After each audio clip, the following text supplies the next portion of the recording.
But other than that, I think we're okay. So if we know that what we learned from the last class is we discussed things that we can do against anti-Semitism. And we enumerated many different things like a security system. We said we can lobby in the government. Another one, anybody remember the other ones? What can we do against anti-Semitism? We talked about it last week. Anybody remember? Set a good example by what we do. So educate others, right? Is that what you're trying to say? I think, right? Educate other people, or you're right, be an example for others. Also, another thing would be to fight with demonstrations. And some people will argue on media, right, to these anti-Semites. So these are different things that people will do to combat anti-Semitism.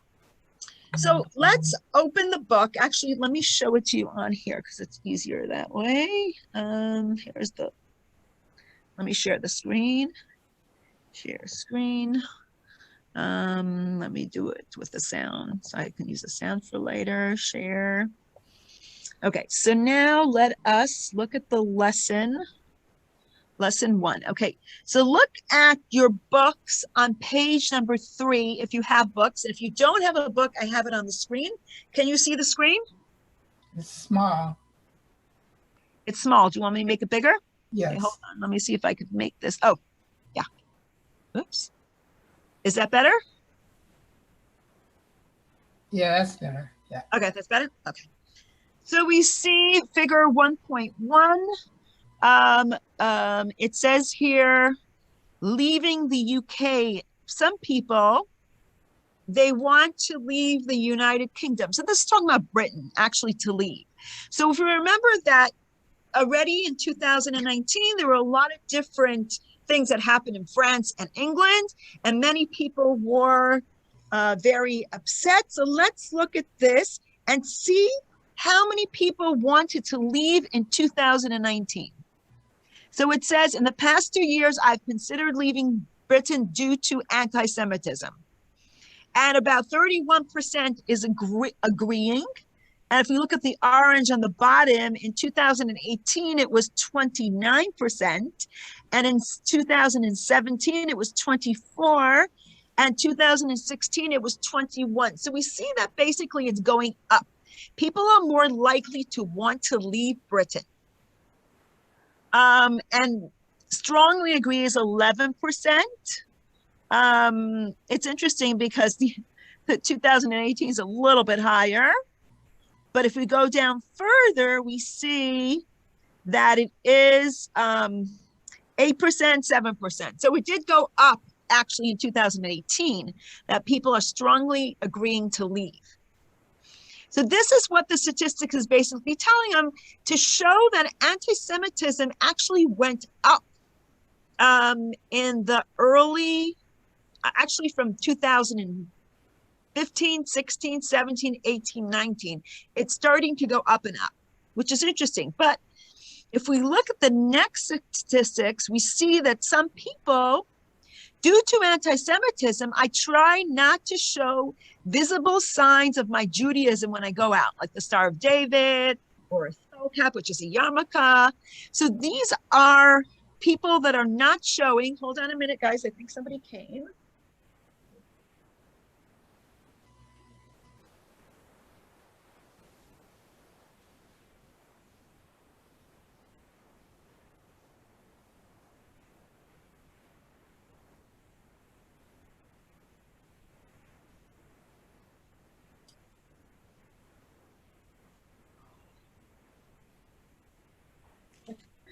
Okay, sorry. It's kind of very quiet here, so I hear every noise.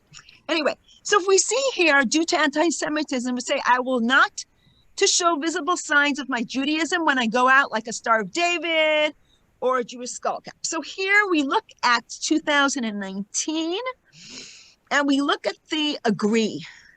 Okay, and it's about the same. People are not that much different when it comes to show their Judaism. It doesn't really change much. Strongly agree, 16%. Does anybody see any big changes from 2016 to 2019, even though there was more anti-Semitism? Does anyone see much of a change? Because I don't.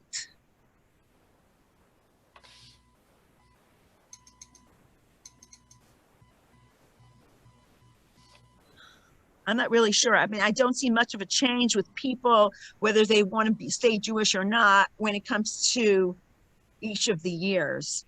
Very small change, very small.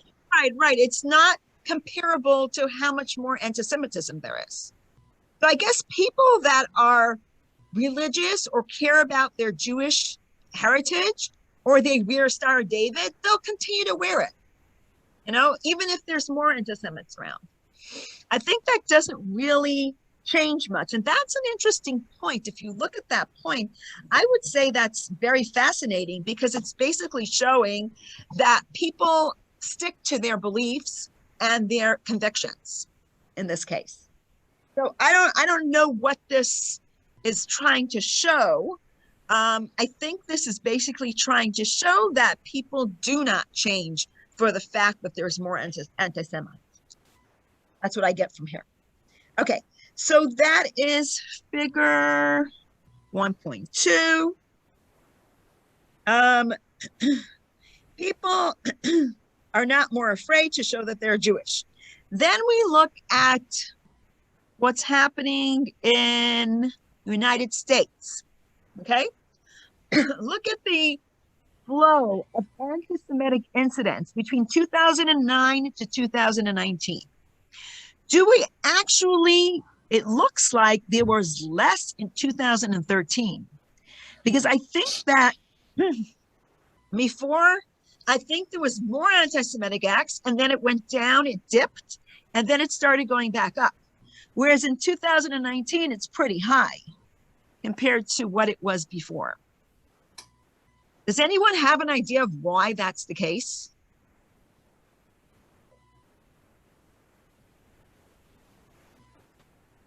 Anyone think, like, why would in 2019 all of a sudden it's going up really high?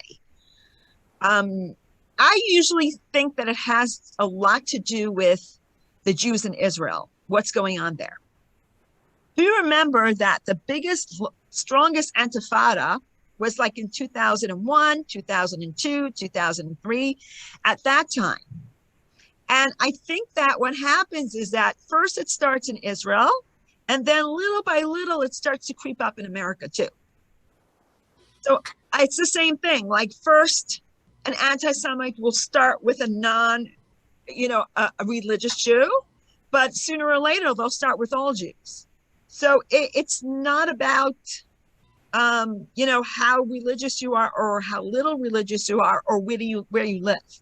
Because if you see going down here, when we talk about anti-Semitic incidents in Australia, we see that it kind of goes in the same way. The only thing is, here it goes 2020, went down a little bit. But if we see in 2019, again, went up. So in Australia, it's more or less the same as America. And the same in Canada. I think it works the same way. You see how it's gone up, down, and up again, right? So if you go to the violent crimes, you can see that there were 19 in 2014 versus 14 in 2019, but in between it was lower. So I think it more or less goes the same barometer, is kind of the same throughout the whole world. So now if we look down here, we look now at the stereotypes. We're looking at what makes us be Jewish. And here comes a little bit of a problem. What makes us be Jewish? If you see in 1.6, what is the highest thing that makes a person being Jewish? What's the highest percentage, or that makes a person want to be Jewish according to Americans? Remembering the Holocaust. Right. Isn't that strange, though? I mean, what are we trying to do? We're trying to stay in the anti-Semitic place. I mean, why are we only remembering the Holocaust? How come we're not moving on from there? It's interesting, right? Even higher than leading an ethical and moral life. Isn't that interesting? Because they're trying to forget. Most of the nations don't want to know that we had a Holocaust. And we see it even in Poland today, what went on, that they don't want to pay the Holocaust survivor. Even now from Israel, very little percentage of students from high school will go to Poland. Before, it was almost mandatory that all seniors go to Poland. Now this is even changing in Israel. Do you think this is what the Jews want to fight against, and that's why it's such a high percentage, because they feel like it's people fighting against us to forget? Yeah, they're trying to say, okay, forget it. Right. No, it makes sense. Now thinking about go down here. We did this last week. Let's just go past it because we don't need to go over that again. Okay. A lot of people from the time of the Holocaust, they afraid of history repeats, and they want to speak up and remind everyone what it was, so no one will forget and have more awareness. What we're having now, the awareness about anti-Semitism, it's really helped the Jewish people because we're starting to speak up. We are not quiet. Right. So you're saying that more people start to speak up, and so therefore it's more known that they won't let us forget it. Right. I think also this research was done in 2020 or close to it. And this is probably what comes first to people's minds if they're asked what's important remembering the Holocaust, because as Ronit, of everything that Ronit said, and the fact that the few actual living survivors are becoming less and less. Yeah. And there's been all these bad incidents, and so people are kind of like, okay, we need to start talking about this again, and people are starting to forget about it. And so it kind of makes sense that right now, that if that survey was done recently, that would be the highest thing. Right. So that's what they're saying. And so they're saying that therefore we understand that there are anti-Semites out there, and they have a lot of stereotypes. They're stereotyping the Jews. And these are the little things, if you look at figure 1.8, these are the things that this is the anti-Semitic attitude in the United States. And this was in 2019. When I look at it, I think, oh, this is not 2019. This must be in 1812. Look at this. Jews stick together more than other Americans, okay? Jews always like to be at the head of things. I mean, they haven't stopped saying that.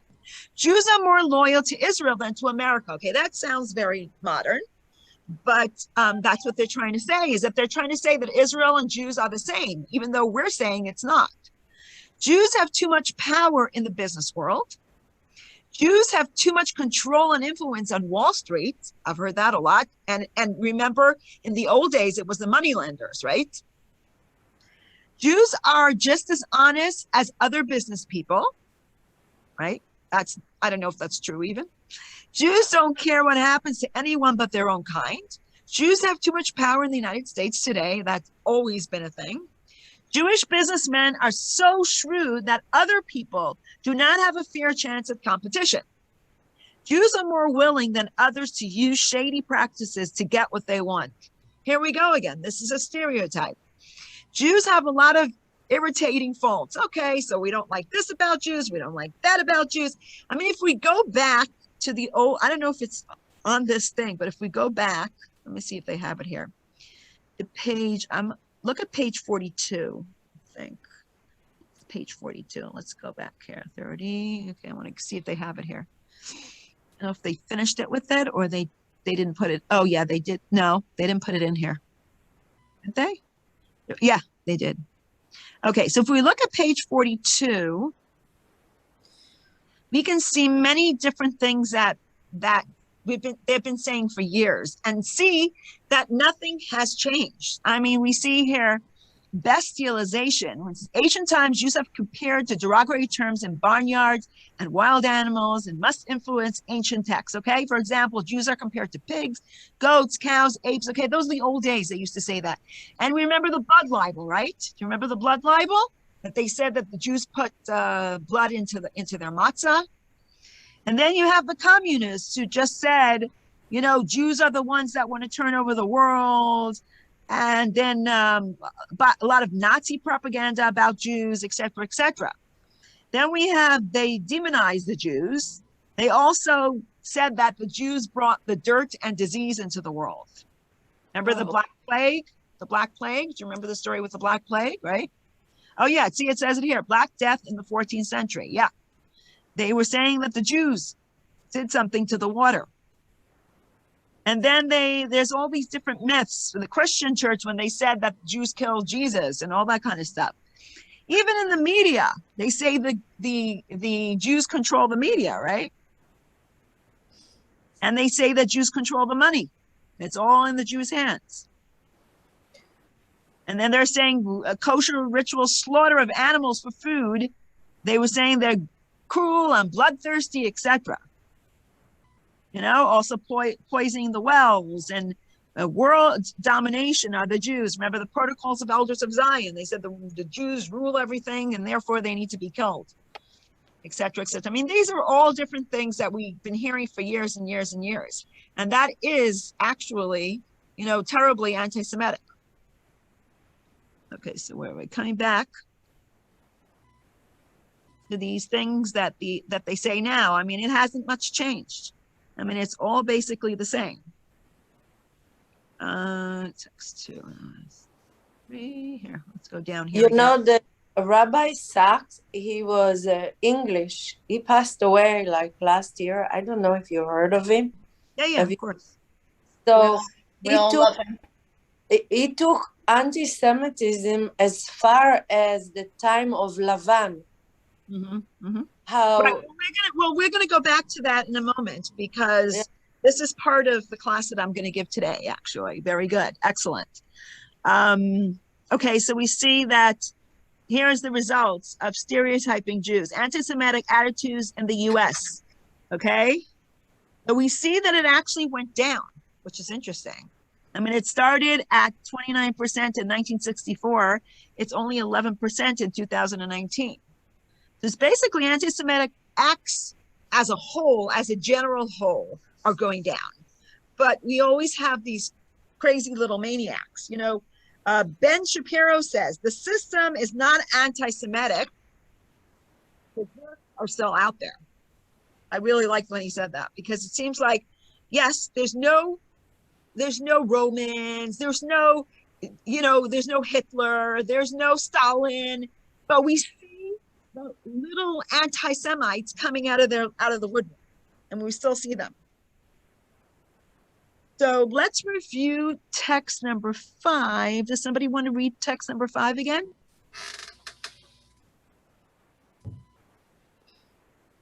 Anybody going to read text number 5? What page is it?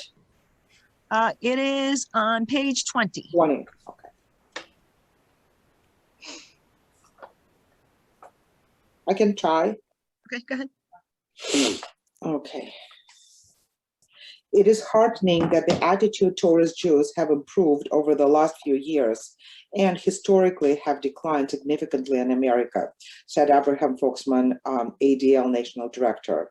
On the occasion of our centennial, it causes us to take broader perspective to appreciate how far we have come in 100 years.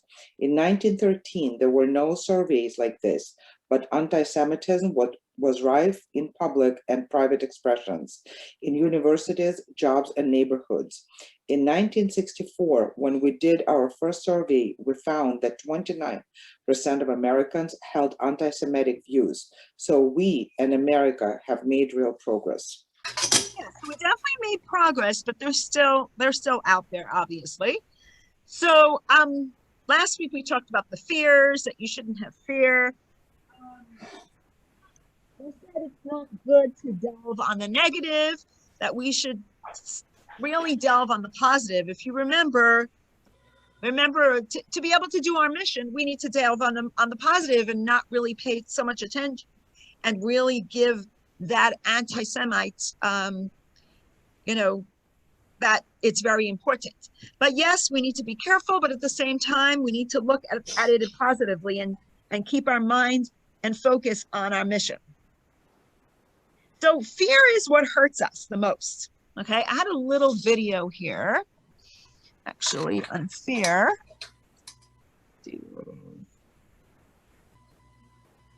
Where is the video on fear? What's on Facebook? Oh, yeah. Okay, so this is someone talking about fear and how we can help you, actually. Oops. Heard it. Yeah, in a way, it's funny because some of the rabbinic literature says that we need to preserve that fear because it compels us to conduct our life in a meaningful way, to realize that life just doesn't go on forever.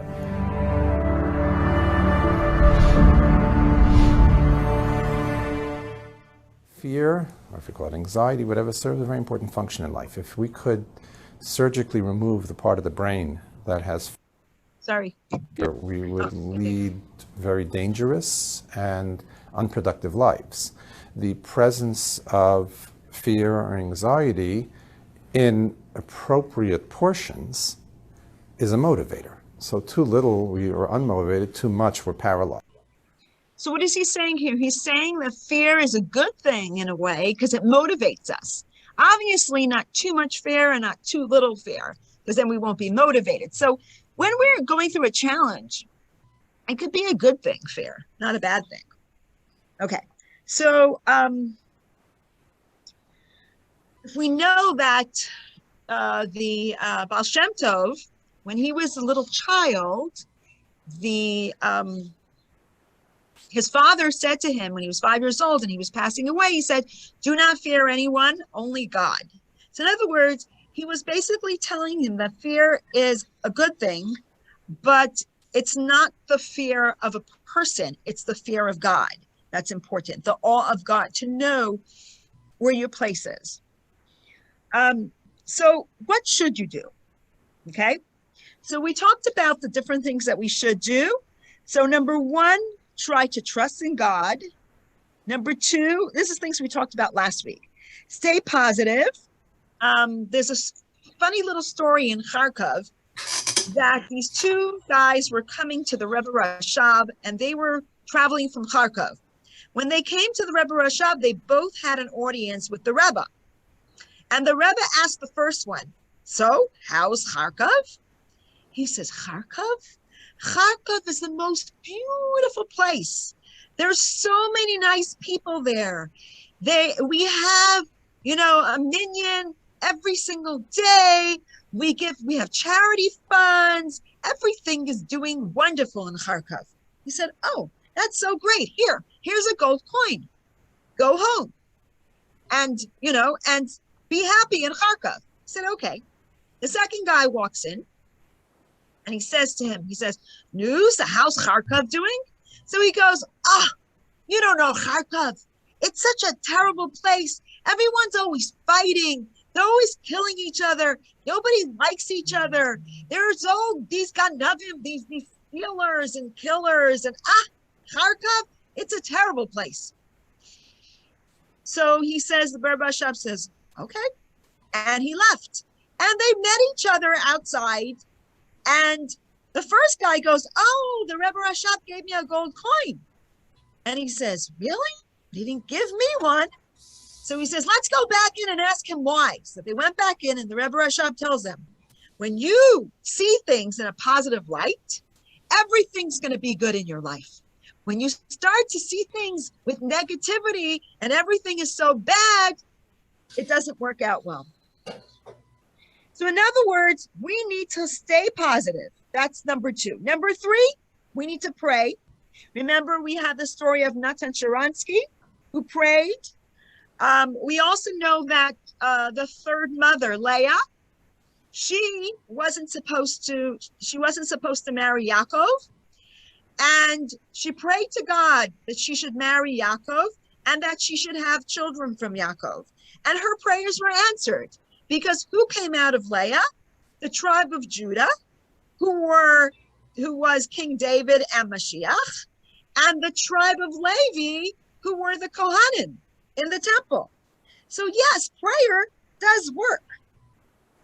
Number 4, the challenges, like this guy said, the guy in the video says, the challenges, they make us stronger. Face the challenge. Now we have an example. Actually, let me. Oh, how did that happen? Oh, there we go. So we have an example with our father, Jacob. So this week's portion is about how Jacob met Esau. And we know that Esau hates Jacob. And that's the same thing, is that the non-Jew hates the Jew. And in this case, what did Yaakov do as he was coming back to Israel? He was supposed to meet his brother. What is he going to do? He did 3 things. And we can learn from him what we should do when we face an anti-Semite. Number 1, he sent presents. He sent presents to Esau. He sent him herds and herds of cattle. That was his diplomacy. Then he prayed to God. He says, please, God, save me from my brother. But that wasn't enough. What was the third thing he did? He divided the camps. He put one part of his family on one side and one part of his family on the other side. He prepared for war. In case Esau is going to fight him, what is he going to do?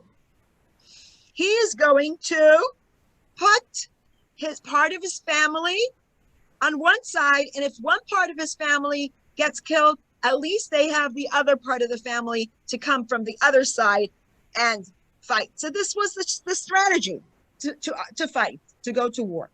So we see from Yaakov that you need to do 3 things, not only one thing.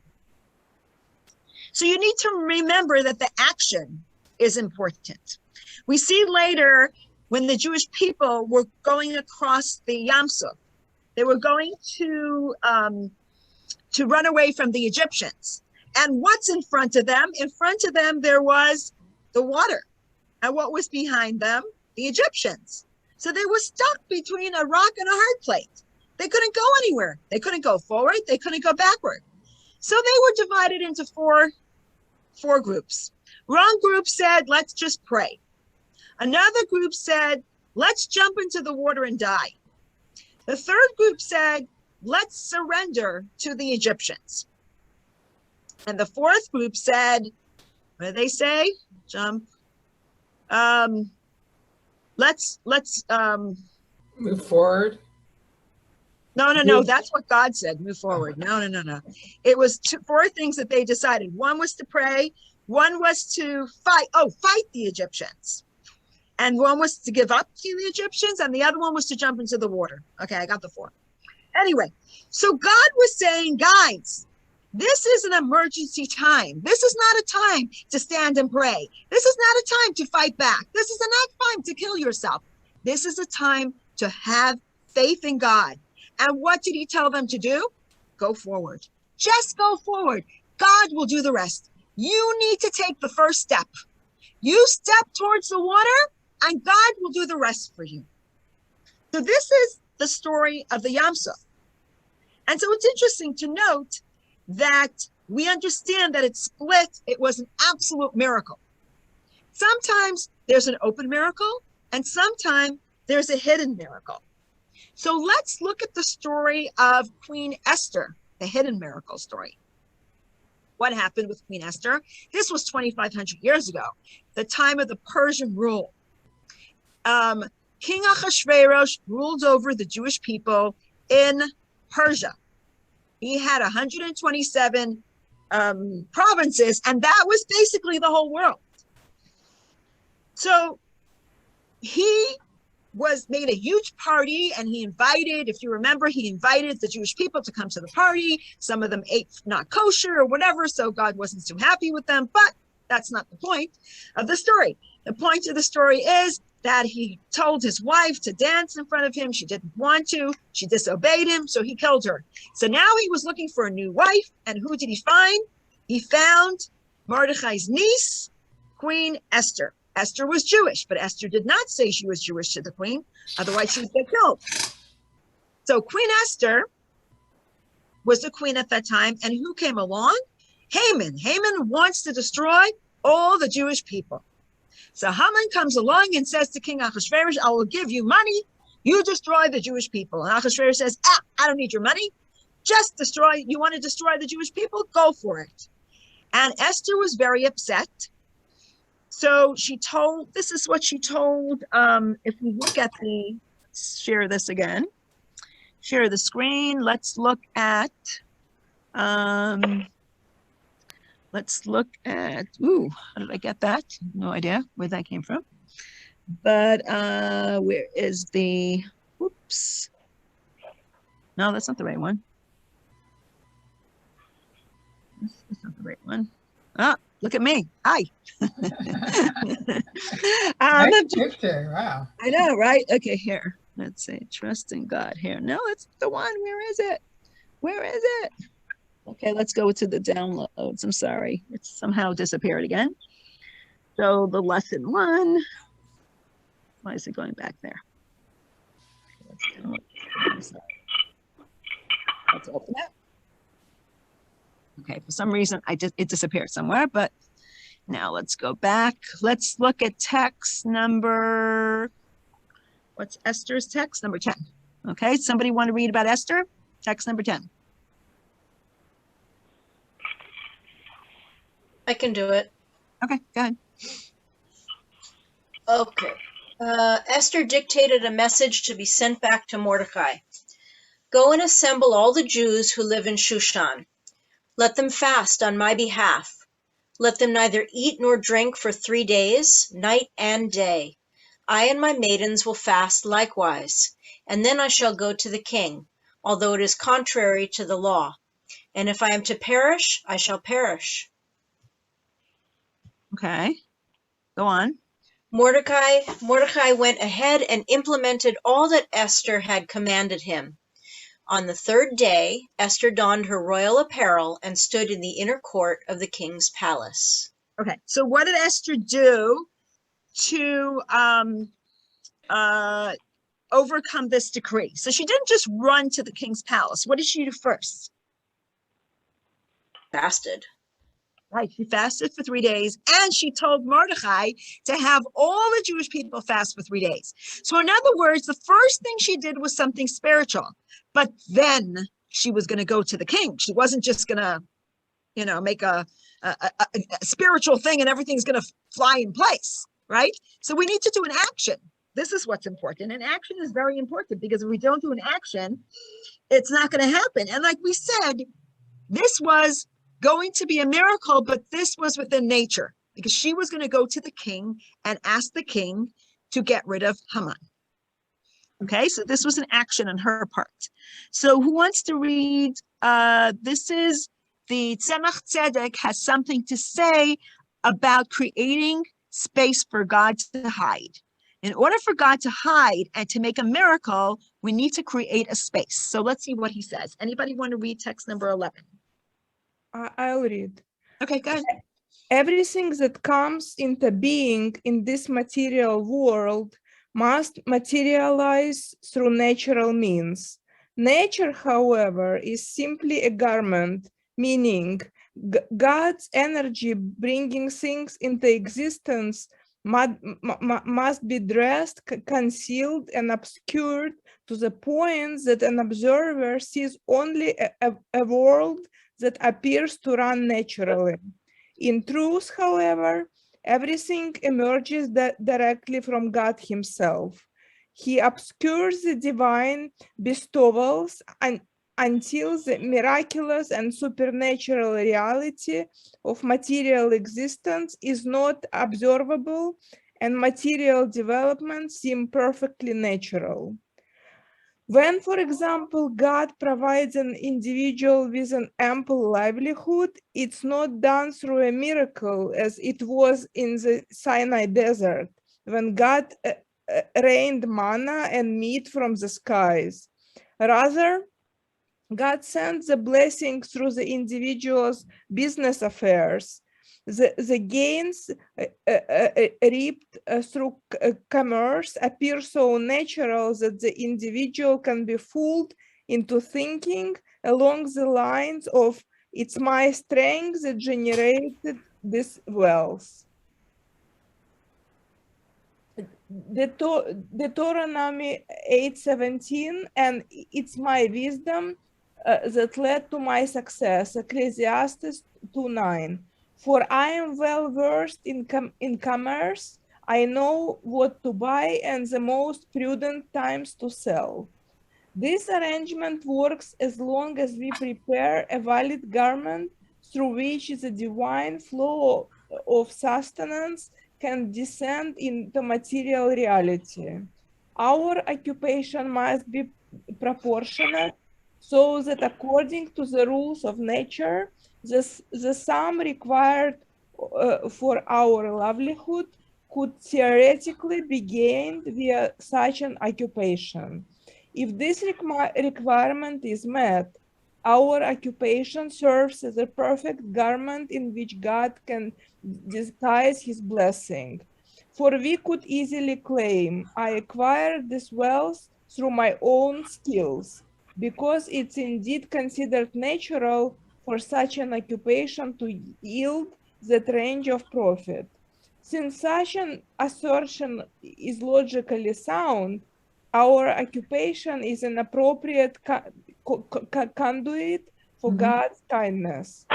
Accordingly, while we work, we should be mindful of our belief that our earnings are God's blessing. They are like any other open miracle, like the miracle of the manna.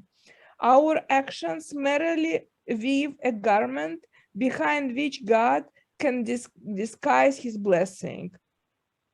One should apply the same concept to all other areas of life. Pursue your needs in accordance with your understanding, with the intention of forgiving and appropriate forging and appropriate garment through which God will send his blessing. God will then act as he sees fit, providing the truest form of good that is appropriate for you. Okay, so who can understand what this whole idea of a miracle is about? Okay, so we see here that in order to get a miracle, we have to do things, we have to make a garment. So in other words, we can't expect God to do things for us unless we make a vessel. And we make some sort of vessel to be able to use, that God can use to actually do something. Okay? Are you understanding what that means? Guys, do you get it? But what kind of a vessel? What kind you have? What kind Okay, of vessel? so in order to get something, let's say if you want to make money, you can't just say, "God, give me money." You have to get a job. You have to do something. You have to, make a space for God, a space that God can make the miracle happen. Number one, it should be a physical space. And number two, it should be a spiritual space. So you need to make a garment, physical garment, and a spiritual garment. So let's say you want God to give you a blessing for children. So you need to go to the doctors if you can't have children and ask the doctors to help you and find out what the problems are. Number one. Number two, you have to pray to God and say, "God, please, I want to have children." So you have to do these two things, two extremes, the spiritual vessel and the physical vessel, in order to end up with something that is going to be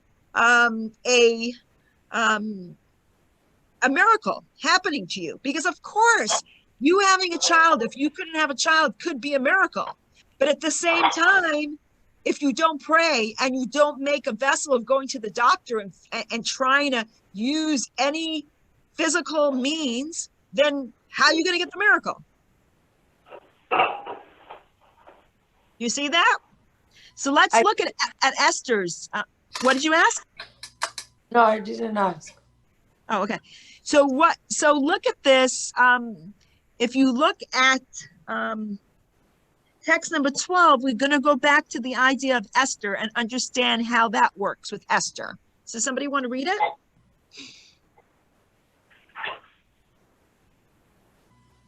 I can read it. Okay, go ahead. Okay. Esther's conduct demonstrated that she considered her act of approaching Achashverosh. I know, it's a hard name. Achashverosh. As a mere garment for God's salvation, knowing that it would be, in fact, an entirely supernatural miracle. It was therefore necessary that the Jews first pray and fast to become worthy of such a miracle. Okay, so in other words, in order for them to be worthy of the miracle, they needed to fast. In order for her to make a supernatural miracle, she also had to do some physical thing. Okay, continue. Nevertheless, because God desired that the supernatural salvation should appear to be within the natural order, Mordecai instructed Esther to make an appeal to Ahasuerus despite the grave risk. Okay, so even though it was a risk, he still asked her to do it because he knew that the Jewish people who are going to pray before will deserve the miracle. Okay, continue. Consequently, it was not of great significance for the features of the garment to meet all the demands of the natural order. For the primary concern was not the medium through which God's salvation would arrive, but rather the need to ensure that the cause for salvation had been secured. Okay. So, that's exactly the point. So we go back to Esther and we understand that it's important to make a vessel for whatever you're doing, but not put your whole heart and soul into it. It doesn't mean that because you have a job, you have to work day and night to make money. You work, you do your best, and the rest is up to God to help you. Okay, so text number 13, actually, we have a video for it, so I think that might work. I'm going to stop the share and open it again. Share screen. Okay, I just want to make sure that it's shared a video. Okay, so let's put this down for a moment. Let's go to the video. Okay, so this is a video that hopefully you could hear it. This is a video that talks about text 13. So just listen and hear what's happening.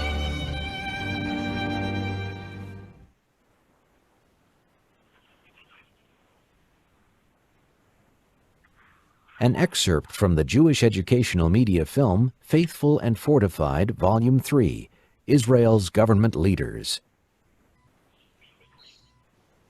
Rabbi Benjamin Klein is a member of the Rebbe's Secretariat.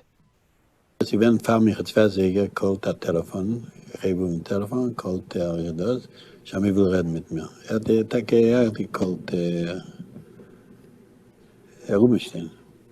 Also, also wie sie ankommen, eine Idee, als der Aschaf geht bombardieren, an der Sachplatz, nicht in dem Platz. Aber wenn den Platz können sie aber in der Welt, in der Sache hat in der Welt. Better Woche. Ich gehe gewoon klap naar Rebbetzin, daar heb ik me gegeven. En dan zeggen die mensen, hebben toch niet meer wissen, die gewoon niet. Ik heb ook het aan mij gezegd, ja, dat weet niet. Ze komen bij mij, ik kan het niet wissen. Ik kan het niet in office, niet tijd. Ze zeggen niet dat ik in de office. En ik ga rein, kom zu mir, daar hebben ze gewist aan mijn toog. En daar hebben ze ooit gedreid nog meer. En dan gaan we reden wegen de meer. Soll gekommen eine Idee, schon von Mincha, als Oshof hat auch gegeben, bei Juro, zu der Machloki sein, der Bechol Mokim Shuhu, als heule sie, soll sich schöpfen mit Zähne Israel und schöpfen sich, wie bei sie kommt, der schöpfen sich, hat das Ayini verbunden mit Guf, Vechule, wilde Haare, Bedover haben Pulsam, und beflatlich auf Tiftach Pär, במילא דך verstandig, aber es darf mächtig sein. Israel ein Kirche mehr mit Pär, wenn geht zu Kolonien verbunden mit Pär, unheimlich. Von dem da Jesop, von dem da Teil, was Mordus Kide, es doch verstandig, dass Eker mi Kore, Kolonien Bildschirr zu ihm, die andere haben mit einem Hapech, Adur, Rusel, Zukunft, Kießen, Oil, Mina Chescher, und Kießen, Machochma, Mina Sichlos. Ja, da gibt dann zu gucken, einer guckt da. Das ist eine private Sache, darauf wollte ich mal sagen, die zwei Schützriege, komm, ja. Ja, aber sie das gewinnen. Da wird gerät, und da geht es raus. New York Times nicht wenn von dem Reben. New York Times sagen sich, ich gewinne News, weil in der Zeit nicht wussten die News, das soll gewinne News. Also sie gewinnen das Sache. Also in New York Times, ich stand am Morgen, als mit gewollt bombardieren, weiß das, dass sie gewonnen ist. Aber nicht weil der Rebbe, nicht der gestern. Und der Pfarrer sagt, Massim, aber ich baue der Chabad sich nicht mehr in den Jahren von Tinies. Aber viele, wenn das verbunden ist mit der Halacha, mit der Minig Vechulu, verbalten das mit Doko-Präg und viele das echt kommen, trachten gut, wird sein gut. Aber du soll nicht nigerer werden, hast du schon. In Kamus als Doko, ich nicht in Neches als Doko. Und nicht mäßig sein, in dem Juche, bei Kesher Lose, am Methodologien, der Schovi, der Wert von Gimel Sudis, und nicht bei der Geizak, Kolpon, wir sagen Gimel, Mismeri Tili, von ihm Zmiras Israel. Und Martevin drauf Kehl sein oder mäßig sein, die müssen wir Hachle bei Asium, was verändert sich, und das ist der Chesem, von Kehl und Schomat Halle, Jütke, Halleluke, weil der sehr, Kol Chad wird sich Mischai sein, was noch kommt Tonnenduf in der Richtung und in dem Ruach, und Malachas kam, dass der Kehl in sich hat mehr sein, anders im Noschen Vitar, was gefunden sich bis wie Wosse. Der Kopf geht nicht mafchi sein, aber bejachert im See, sehen, als soll Messi sein, mit Telo, mit Svesser, mit Tech Alchor und mit ihr Bitochen Amiti. Order the film today. Okay, so we see here that it's not just, I think I should have done this before you, right? Okay. It's not just that